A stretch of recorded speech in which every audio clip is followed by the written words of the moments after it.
Chile fue elegido para albergar la reunión de astronomía más importante del mundo en 2030, imponiéndose la candidatura de nuestro país a naciones tan importantes como España, Australia e India. Queremos ahondar en este tema aquí en Cambio de Grado, por eso agradecemos la presencia de la ministra de Ciencia, Tecnología, Conocimiento e Innovación, Aysén Echeverry, aquí en Megatiempo. Ministra, muchas gracias. Muchas gracias por la invitación, Alejandro. Encantada de estar acá con ustedes. Muchas gracias. El placer es nuestro y queremos saber un poquito más cómo surge esta iniciativa y cómo logra concretarse esta reunión tan importante en nuestro país. Bueno, esta es una reunión de la Unión Astronómica Internacional, que es la organización que reúne a todos los astrónomos y profesionales de la astronomía del mundo, que se junta desde, si mal no recuerdo, el 1922, cada 3 años, y nunca habíamos tenido una reunión en Chile, a pesar de que Chile tiene más del 50% de la observación global. Entonces, hace algún tiempo atrás, la SOCHIA, que es la Sociedad Chilena de Astronomía, se acercó al ministerio y nos dijeron: nosotros queremos postular, la próxima reunión o la próxima que se va a definir en el fondo tiene que ser en Chile, y empezamos un trabajo colaborativo bien interesante de armar esta postulación. Tuvimos, bueno, por supuesto, apoyo del gobierno, del Ministerio de Ciencia, el presidente Boric apoyó también la postulación, el Pleno de la Cámara de Diputados y del Senado también respaldaron, y partió hace algunas semanas atrás una delegación de chilenos a Sudáfrica. Estuvieron en la reunión, se evaluó la postulación de Chile y tuvimos la buena noticia de que el 2030, por primera vez, se va a hacer esa reunión aquí en Chile. Vienen más de 3.000 astrónomos y astrónomos de todas partes del mundo a Chile y por 2 semanas trabajan y se hacen las preguntas del futuro y qué viene y cuáles son los instrumentos y todo eso, el epicentro de la astronomía, se genera acá en el 2030. Sí, porque era, como bien decía usted, una ironía esto, ¿no? De tener más del 50% de la observación hacia el espacio en nuestro país con uno de los cielos más limpios, más diáfanos, pero sin embargo no habíamos tenido esta cumbre. ¿Qué significa más allá del impacto que genera tener a todas estas visitas, toda la actividad, en fin, pero lo que vamos a heredar también para el futuro? Absolutamente, y lo que significa como reconocimiento, porque durante muchos años fuimos hospedamos, ¿verdad?, estas grandes infraestructuras. Pero en el hacer eso también lo acompañamos de políticas públicas de promoción de la astronomía. Entonces, hoy día no nos escogen porque tenemos los observatorios, sino que nos escogen por la calidad de la ciencia que se hace en Chile, por nuestros astrónomos y astrónomas que son reconocidos a nivel internacional, porque tenemos políticas públicas de protección de los cielos, porque lo hemos metido en materia de educación. Es decir, no es que solo alberguemos esta gran infraestructura, sino que tenemos todas estas iniciativas y esfuerzos y capacidades que se han construido que son muy relevantes. ¿Y qué nos deja?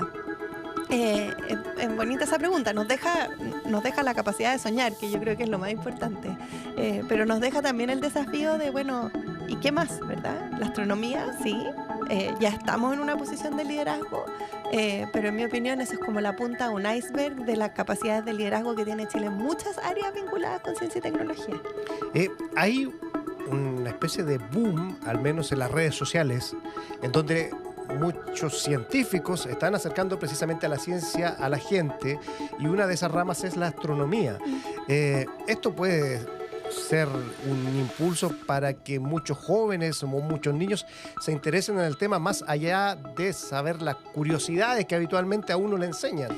Entonces hay un potencial tremendo ahí para pensar en el mediano plazo también. Y para movilizar ese pensamiento, déjeme darle una vuelta desde la política. A ver.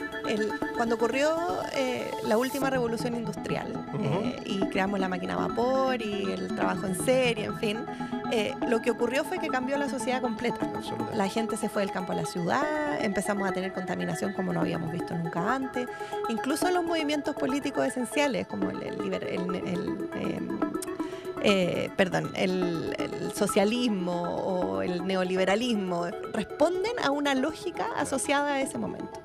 Hoy día es cosa de agarrar el diario o de prender la tele y sabemos que estamos viviendo una nueva revolución y que ya no es la máquina a vapor, sino que ahora es la inteligencia artificial, pero a través de la IA, la tecnología y la ciencia que está avanzando a velocidades increíbles. O sea, alguien me daba el dato el otro día de cómo hasta los paneles solares se han reducido, creo que en 500% el valor en los últimos 4 años, y eso es por la incorporación de ciencia y tecnología. Entonces, cuando un país como Chile dice, lideramos en astronomía, necesitamos pensar más, necesitamos motivar a los jóvenes, necesitamos más ciencia y tecnología, es por la curiosidad, por mover la frontera del conocimiento, pero también en la forma en cómo sociedad nos preparamos para este nuevo mundo que está surgiendo rápido, rápido, rápido, y para el que tenemos que tener las estructuras, los conocimientos, las capacidades de la gente para enfrentarlo y salir bien parados y ojalá exitosos del proceso. Sí, no sé si le pasa, pero de repente como que abruma este periodo de cambio y uno dice, tenemos la rapidez para adaptarnos a ese cambio. Y al tener este tipo de eventos, acelera eso, ¿no? Lo acelera totalmente y lo visibiliza. A veces estamos todos tan metidos en el día a día y que levantarse temprano, los niños al colegio y cosas que son súper importantes pero contingentes, como la agenda de seguridad y lo que pasa con la economía, claro, que se nos olvida por algunos minutos esta mirada un poco más de mediano y largo plazo. Desde el Ministerio de Ciencia tenemos el privilegio, digo yo, de vivir un poco más en ese momento, en el mediano y largo plazo. Pero es una tremenda responsabilidad y así me la ha encargado el presidente Boric, en el fondo, de decir, ok, tú no estás en la contingencia, este ministerio no está en la contingencia, pero tenemos que construir las herramientas y los pilares para lo que viene mañana, pasado mañana y el día después. Entonces ahí estamos permanentemente buscando cómo prepararnos. Yo creo que esa es la principal, la clave del éxito, ¿verdad? Podemos sentarnos y meter la cabeza en un hoyo como un avestruz y olvidarnos de que esto existe, o empezar a formar a nuestros profesionales, pensar en qué significa el reemplazo laboral, incorporarlo en el sector público, pensar qué pasa con la educación. Y ese es el proceso en el que estamos hoy día ya con bastante avance. Hay mucho que conversar, pero para sellar esto que estamos hablando de este gran evento a 2030, es mucho trabajo que hay que hacer por delante y... A ver, en hechos más concretos, ¿qué significa? O sea, llega esa gente, estas 2 semanas, ¿dónde van a ir? ¿O eso se está planificando? El tema logístico. Bueno, el tema logístico no es menor.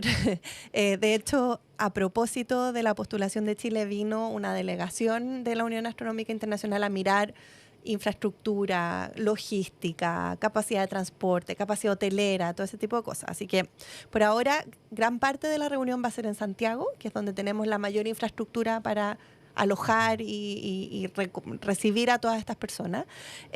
Pero también estamos desde ya en colaboración con las universidades y con los observatorios, viendo cómo podemos complementar esto con actividades, ojalá en el norte, que es donde están todos los observatorios y donde seguro vamos a tener muchas cosas. Quizás no el central de la reunión, pero sí actividades relacionadas o reuniones de algunos grupos de trabajo que nos gustaría de todas maneras descentralizar. Ahora, la preparación es gigante porque es la logística, todo lo que significa el transporte, traer a las personas, en fin, pero también el cómo lo aprovechamos. Entonces ahí ya empiezan a circular algunas ideas. ¿Cómo cuáles?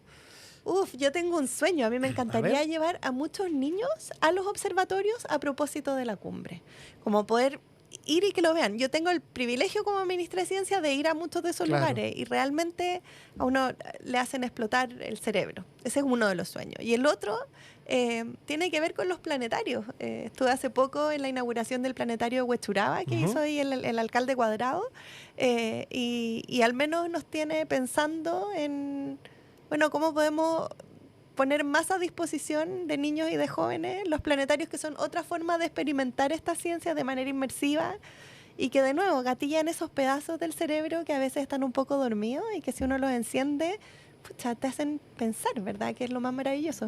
Como el observatorio que está acá en el Parque Metropolitano por Enrique Foster. Así es. Que de a poco la Católica lo ha ido poniendo de nuevo en circuito luego de haber marcado un hito, porque dentro de una ciudad tener un observatorio es importantísimo. Entonces hay que ir abriendo esos caminos también para las nuevas generaciones. Totalmente, y no solo porque es entretenido, que es muy entretenido, a mí me encanta, sino que porque abre esta capacidad de reflexionar y de hacerse preguntas. Y esa capacidad de reflexionar y hacerse preguntas no solo te hace bueno en ciencia, sino que te hace bueno en lo que sea que hagas. Incluso te hace mejor ciudadano. A la hora de ir a votar, te hacen más preguntas respecto de a quién estás escogiendo. Entonces, ganamos todos. Es difícil, requiere mucho trabajo, pero tenemos, creo yo, los ingredientes esenciales para poder lograrlo. Sí, y se da una señal también, porque se piensa en el futuro, cuando ya este gobierno no esté, por una cuestión lógica, no se sabe qué va a pasar después, pero es un trabajo de Estado, ¿no? 100%, y así ha sido históricamente. O sea, cuando uno mira la evolución que ha tenido, el apoyo que han hecho los distintos gobiernos a la ciencia y la tecnología, es bastante estable en el tiempo. Yo diría que la mayor diferencia, y que yo realmente aspiro a que se transforme en política de Estado, es el salto que dimos en este gobierno de decir, ok, seguimos impulsando ciencia y tecnología, pero además lo hacemos transversal a todas las áreas y lo transformamos en un pilar de las distintas políticas. Entonces, si vamos a trabajar el litio, la Estrategia Nacional del Litio tiene un pilar en ciencia y tecnología, y lo mismo en hidrógeno verde, y en desinformación, y en crecimiento económico. Como que dimos un saltito extra, que yo espero y aspiro a que se transforme en política de Estado eso también. Sí, una mirada más global y no que cada ministerio vea su rancho, vea su parcela. Y porque la ciencia y la tecnología no es solo lo que ocurre en un laboratorio con un científico o una científica, sino que está presente en todos los ámbitos de nuestra vida. Y los países que han alcanzado el desarrollo lo han hecho incorporando ciencia y tecnología. Como por ejemplo, Chile va a construir el primer observatorio de rayos gamma del hemisferio sur, que estará ahí en San Pedro de Atacama, en la región de Antofagasta, a unos 4.770 metros de altitud, muy cerca de Alma. Así entiendo. es. Cuéntenos de eso, ¿cuál es la importancia, la implicancia que tendrá? Los rayos gamma son los que transformaron a Hulk en Hulk, me contaron por ahí. Pero más allá de la broma. Que los más antiguos lo conocemos como el hombre increíble, no más. Este es el hombre increíble, ¿verdad? Sí. Toda la razón. Bueno, efectivamente, hoy día tenemos distintos tipos de observatorios en nuestro país. Algunos que miran todo el cielo, otros un lugar en particular, ópticos, de rayos, en fin. No teníamos de rayos gamma, es el primero. Y al igual que ocurrió con la cumbre astronómica, habían varios países compitiendo para poder alojar a este nuevo observatorio. Me soplaron que no éramos el lugar más barato para construirlo, ¿ya? Y sin embargo ganamos la postulación precisamente por todas estas otras cosas, ¿verdad? Porque hay científicos, porque hay universidades, porque hay políticas, una serie de condiciones que nos hacen el lugar más favorable y el mejor lugar para poder instalar esta infraestructura. Ahora, es muy distinto a los otros. Nosotros estamos acostumbrados a estas antenas, ¿verdad? Uno se imagina un observatorio, claro, y es una antena o un espejo gigante. Son 3.000 cilindros completamente sellados, llenos de agua, que se mantiene ahí, el agua que se instala por muchos, muchos años, a los que se les instalan unos sensores y una capacidad de procesamiento y de captura de datos muy, muy sofisticada. Y lo que recibe el rayo gamma es el agua. Y en lugar de ser un espejo o una antena, son estos 3.000 cilindros de agua que van a estar ahí a un par de metros, cientos de metros de Alma, a 4.700 y tantos metros de altitud. ¿Y eso qué implicancias tiene para nosotros, más allá de ser pioneros, digamos, en este tipo de estudios? Tiene varias. La primera, bueno, es que diversifica aún más las capacidades que tenemos en astronomía, y con ello vienen profesionales que están a cargo del mantenimiento, todo el proceso de construcción, la misma ciencia que se hace a partir de esta nueva forma de mirar el cielo, se desarrolla aún más en nuestro país, y eso siempre es beneficioso. Pero además, esto hay que imaginárselo como en distintas dimensiones. Cuando hacemos investigación del cielo, los distintos tipos de señales que se miden, la luz, los rayos X, los rayos gamma, van creando una figura en 3 dimensiones de lo que estamos mirando. Y rayos gamma no teníamos, y no teníamos respecto del cielo que se ve en el hemisferio sur, porque para quienes no lo saben, solo desde el hemisferio sur vemos la Vía Láctea. Y por lo tanto es un avance, o va a permitir un avance científico sustantivo, porque vamos a poder tener ahora un mapa del cielo, que es lo que va a hacer este nuevo observatorio, y de este cielo, el cielo que vemos desde Chile. Del hemisferio sur. Estamos conversando con Aysén Echeverry, la ministra de Ciencia, Tecnología, Conocimiento e Innovación, respecto a lo que está más allá, del infinito y más allá, con esta cumbre que en 2030 albergará lo más granado de la ciencia, de la astronomía, y también de este primer observatorio en el hemisferio sur de rayos gamma. Sabemos que los temas astronómicos han sido un ejemplo a seguir, lo que se desarrolla acá en Chile. ¿Qué otros pasos debieran venir después? ¿Cómo consolidar eso? Y lo otro, ¿cómo acercarlo aún más a la gente? Porque claro, todos estos grandes observatorios, de los cuales nos sentimos orgullosos, están lejos de los grandes centros urbanos también. ¿Cómo podemos acercarlo y qué otros desafíos en este tema tenemos por delante? Mira, cuando hablamos de astronomía, a veces se nos olvida que la astronomía es física, es química, es ciencias de la computación, es óptica, es ingeniería, es una serie de otras disciplinas que se van desarrollando. Y a propósito de todos los avances que hemos hecho en astronomía, hoy día contamos con una capacidad científica tecnológica muy avanzada. Estamos trabajando fuertemente en inteligencia artificial porque es hoy día probablemente, o con certeza en realidad, la tecnología más disruptiva que existe. Y somos capaces de enfrentarlo porque tenemos muchos años a partir de la astronomía formando a gente en ciencias de la computación, en administración de datos, en una serie de cosas. Entonces, ¿qué es lo que viene? Vienen todas estas otras cosas. La astronomía, como decía yo, es la punta del iceberg. Debajo de eso hay muchas capacidades que Chile necesita desarrollar, que Chile puede desarrollar y en las que podemos ser igual de líderes que como somos en astronomía. Ahora, eso que es como lo duro, ¿verdad? Cómo generamos capacidades, tiene que ir acompañado, yo diría, de dos cosas. De uno, que es que este sentimiento que genera en las personas la astronomía y que nos hace soñar y que son las noticias más vistas para nosotros en ciencia, también se traspase a otras áreas del conocimiento y que igual como nos enorgullecemos de nuestros astrónomos, lo hagamos de nuestros ecólogos, de nuestros ingenieros, de nuestros sociólogos, de nuestras antropólogas, de nuestras matemáticas y que nos lo apropiemos como parte de nuestra cultura. Y con eso viene, yo diría, el que para mí es el desafío más grande, que es que esto también impacte en la política y que cuando pensemos en los próximos programas de gobierno o en las leyes o en cómo abordamos cualquier desafío del país, no nos olvidemos que la ciencia y la tecnología tiene que estar en ese diseño porque es la forma en cómo podemos hacerlo basado en evidencia, con conocimiento y de una forma que nos permite ir progresando, si finalmente esto se trata de progreso permanente. Sí, pues el conocimiento lo es. Claro, y al abrir el apetito, el interés de la gente por estos temas, va a exigirlo también a quienes en su momento se postulen a distintos cargos. Así es. Lo de la inteligencia artificial a mí me aterra. No sé cuál es su impresión. Tiene muchas más herramientas que yo en este caso, pero es algo que uno ve que avanza con tanta rapidez. ¿Cómo regular esto de la inteligencia artificial? ¿Cómo manejar? Nos aterra como cualquier cambio disruptivo, igual como nos aterró la imprenta y el auto con motor y, en fin, igual como nos aterraron todas estas cosas como humanidad. Y es un sentimiento que hay que albergar, encuentro yo. O sea, uno no hay que hacerse el loco con que genera este susto.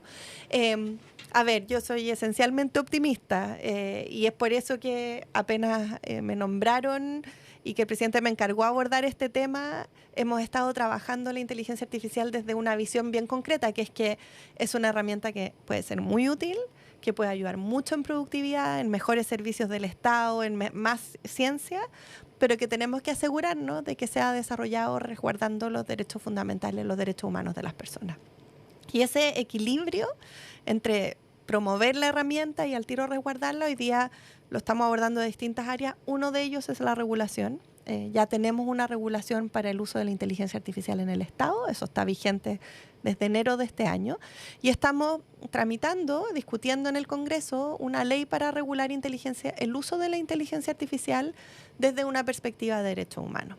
Es difícil, es una regulación bien pionera, pero lo estamos haciendo basándonos en conocimiento experto de muy buen nivel que tenemos en Chile. Hoy día hay un grupo importante de científicos, de gente dedicada a la tecnología que ha estado apoyando en este proceso y que yo estoy bien convencida de que nos van a llevar a puerto con una regulación pionera, pero que logra generar este balance. ¿Y será rápido eso? Porque habitualmente la política es un poquito más lento que los acontecimientos en las sociedades. Sí. ¿Se está trabajando rápido en eso o no? Se está trabajando rápido. El Congreso y los parlamentarios se involucraron en este tema ya desde comienzos del año pasado. Han viajado para conocer otras experiencias. Hay mucho estudio, hay mucha colaboración. Hemos estado trabajando muy bien el proyecto de ley en colaboración el Ejecutivo con el Legislativo. Así que yo tengo como la expectativa de que va a avanzar a la velocidad que tiene que avanzar. Hay algunas cosas que no es tan bueno apurarlas demasiado, No, claro. y que requieren una discusión que en este caso es bien profunda. Y al menos lo que hemos visto hasta ahora es que esa discusión se está dando con toda la seriedad que requiere. Así que yo, de nuevo, esperanzada de que vamos por buen camino. Sí, el buen camino de la ciencia, de la innovación, de la tecnología es fundamental para el bienestar de todos. Usted mencionó en el diario El País, la siguiente industria a desarrollar con fuerza en Chile es la biotecnología. ¿Cómo se pretende avanzar en ese aspecto? Bueno, esta semana, de hecho, el jueves, voy a estar en Valdivia acompañando a un grupo de empresas de biotecnología, todas chilenas, que están basadas allá, son cerca de 30 creo, que están armando el primer hub de biotecnología en esa región. ¿Por qué creo que es la próxima industria? Porque, de nuevo, Chile ha generado muchas capacidades en esta área. Cuando miramos las nuevas empresas que se basan intensamente en conocimiento, las empresas de base científica tecnológica, cerca de un tercio de ellas son del ámbito de la biotecnología y por lo tanto es una industria que no es nueva, es una industria que ya está más o menos instalada y que lo que hace es a partir de microorganismos, de seres vivos, impactar en otros procesos industriales. Entonces, si pensamos en las vacunas del salmón o en los residuos de la minería o en economía circular y lo que hacemos con el plástico, la biotecnología tiene mucho que aportar y Chile ha hecho grandes esfuerzos por elevar estos estándares medioambientales y por lo tanto hay una demanda por esta industria que también es muy fuerte. Pero lo que a mí me hace realmente pensar en biotecnología y futuro son los salares.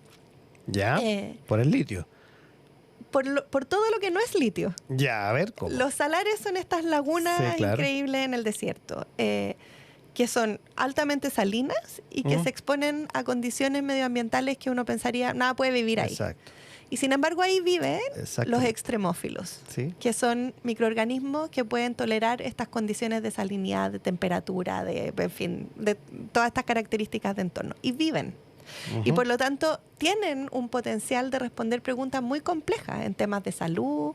Si pensamos en cómo vamos a vivir en otros planetas o cómo se genera vida en otros planetas, mucha de esa información puede estar en esos extremófilos. Y hoy día, como parte de la Estrategia Nacional del Litio, no solo estamos pensando en cómo hacemos mejor explotación o construimos baterías, sino que también cómo estudiamos y aprovechamos todas las otras cosas que no son litio, que es más del 90% del salar, para entender cuáles son las industrias del futuro y cómo desde estas capacidades que son únicas, porque salares como eso hay en muy pocas partes del mundo, podemos también impulsar algo que es propio de nuestro país y que puede hacerse cargo de muchas de las preguntas de futuro que tenemos. Vida que hasta hará 1 año, 2 años, se descubrió que la parte más seca de pleno desierto de Atacama, el hiper desierto, existe también. Hay vida. Hay vida. Exacto. Que se comprobó, digamos. Una sospecha y hace poquito eso. Es que hemos estudiado muy poco nuestro desierto, conocemos muy poco de nuestros salares, conocemos muy poco de nuestra naturaleza en general. Yo creo que ahí hay una deuda pendiente de cómo nos conocemos a nosotros mismos y qué potencial tiene eso que tenemos para poder desarrollar industrias de futuro. Esa lógica fue lo que tratamos de impregnar en la Estrategia Nacional del Litio y que hoy día ya estamos viendo, no sé si resultados aún, pero sí mucha curiosidad y muchas iniciativas que se están desarrollando rápidamente para responder esas preguntas. Sí, y eso a uno, digo, soy sincero, causa resquemor también, porque el extractivismo a través de, no sé, hace un siglo o más, comenzó con la industria del salitre antes, ha tenido un impacto tremendo en la biodiversidad en nuestro país. Entonces, ¿cómo manejar ese equilibrio? Salió hace unos días un estudio que incluso por la extracción del agua en los salares, el salar de Atacama estaba también bajando su nivel. Entonces, uno dice, ya, uno necesita el mineral, eso está clarísimo. Pero ¿cómo mantener ese equilibrio en una cancha que hasta ahora, digamos, ha estado bien desequilibrada? Bueno, y es que esas son las preguntas de fondo. Ahí es donde hay que ponerle cabeza. Hoy día lo abordamos así. La estrategia tiene 3 pilares. Uno de mayor explotación, y ahí están los acuerdos de SQM con Codelco. Vamos a duplicar en 10 años la capacidad de extracción. Una de conservación. Hay un 30% de los salares que van a ir completamente a conservación con la red de salares protegidos. Eso ya también está en curso. Y una de investigación científica tecnológica. Porque cuando pensamos en la biotecnología, no es una industria extractiva, es una industria de conocimiento, donde el valor o el corazón de la riqueza no está en el extremófilo mismo, sino que en su comprensión, en su capacidad de ser replicado y en el aprendizaje que hay ahí.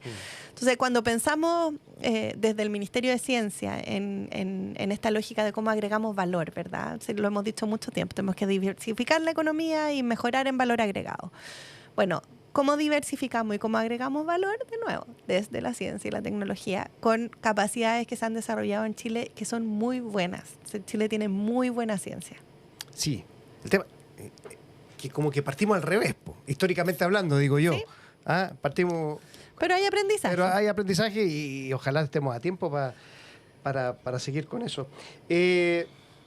¿Cómo estamos impactando al mundo de la ciencia desde Chile, desde este rincón del planeta perdido, colgando? Lo vemos a través de este ejemplo que dimos de la astronomía. Sí. Está esto de los salares. Chile, en el aspecto ciencia, conocimiento, tiene un impacto a nivel global. Y es reconocido a nivel global.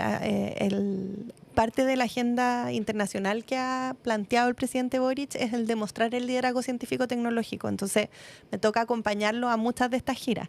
Y es bien impresionante. Al lugar donde universidad donde uno vaya, centro de investigaciones donde uno vaya, hay chilenos. Eso pasa siempre. Pero además son chilenos que están haciendo cosas muy impresionantes y muy conectadas con Chile. Tenemos desde, no sé, estoy pensando en Constanza Araujo, que a mí es la que más me ha impresionado últimamente, que es una ingeniera óptica de la Universidad de Valparaíso, que trabaja en Garching, Alemania, y está a cargo de uno de los espejos del observatorio más grande del mundo. Ella dirige el equipo que hace el diseño y lleva adelante la construcción. Y como ella, muchos otros. Pero también ha ocurrido que mostrar la ciencia que existe afuera y la calidad de nuestra ciencia ha empezado a atraer a gente también. Y hoy día tenemos a personas que se quieren venir a estudiar a Chile, o iniciativas que antes nunca hubiésemos pensado que están ocurriendo en Chile. El fin de semana, el viernes, sábado y domingo, se realizó, por ejemplo, la primera hackathon de OpenAI, los creadores de ChatGPT, en Latinoamérica, y se hizo en Santiago. Estuvimos ahí en la Cámara Chilena de la Construcción, habían más de 150 hackers haciendo desarrollos pensados en cambio climático, en incendios, con tecnología de inteligencia artificial. La vicepresidenta de OpenAI vino y estuvo ahí viendo los desarrollos y para que no venga tan de cerca la recomendación, lo decía ella, no lo decía yo, pero ella decía que cuando pensaron en sacar estas hackatones de Estados Unidos, pensaron en Chile por todo el trabajo y por todos los avances que tiene Chile en materia de inteligencia artificial y por la calidad de la ciencia que aquí se hace. O sea, funciona para los dos lados. Nuestros chilenos son reconocidos afuera y están haciendo proyectos increíbles, pero eso al mismo tiempo da visibilidad al potencial que tiene nuestro país y de cómo se está avanzando en estas áreas. Sí, potencial en lo humano también, en los chicos, cuando se les presenta la ciencia de manera que la entienden, los cautiva mucho. Hay mucho interés por los niños cuando se les habla de ciencia y eso puede ser un plus importantísimo. Importantísimo y de verdad, o sea, uno llena una sala con niños y niñas y les habla de la astronomía o de física de partículas o les cuenta del CERN, que es este túnel gigante que hace acelerar y buscar la Big Bang. Esos ojos se iluminan y las preguntas aparecen muy rápido y el interés es genuino y es natural, porque finalmente uno habla de ciencia y tecnología y piensa en premios Nobel y en estas cosas muy inalcanzables. Y en el fondo, la ciencia y la tecnología es hacerse preguntas. Y yo mis niños ya están grandes, pero yo pasé por la época de las preguntas. ¿Y por qué? ¿Y por qué? ¿Y por qué? Y en el fondo los niños son todos pequeños científicos. Es que no tenemos que perder esa capacidad de hacernos preguntas. Y ahí, claro, entra la divulgación y el reconocernos como un país de ciencia. Y dar las oportunidades también para que esas preguntas busquen la respuesta que están buscando. Bueno, hemos tenido una grata conversación con la ministra de Ciencia, Tecnología, Conocimiento e Innovación, Aysén Echeverry, todo a partir de esta gran cumbre de la astronomía que se concretará en nuestro país en el año 2030 y hemos derivado también en otras materias. Muchas gracias por estar aquí en Cambio de Grado en Megatiempo. Muchas gracias. Muy buena la conversación. Eso. Siempre las puertas abiertas a la ciencia, a la innovación, a la tecnología, a lo que realmente nos interesa y que muchas veces con el ajetreo diario queda un poquito al margen, pero aquí en Megatiempo le damos el espacio que se merece. Muchas gracias a ustedes también por la sintonía. Chao.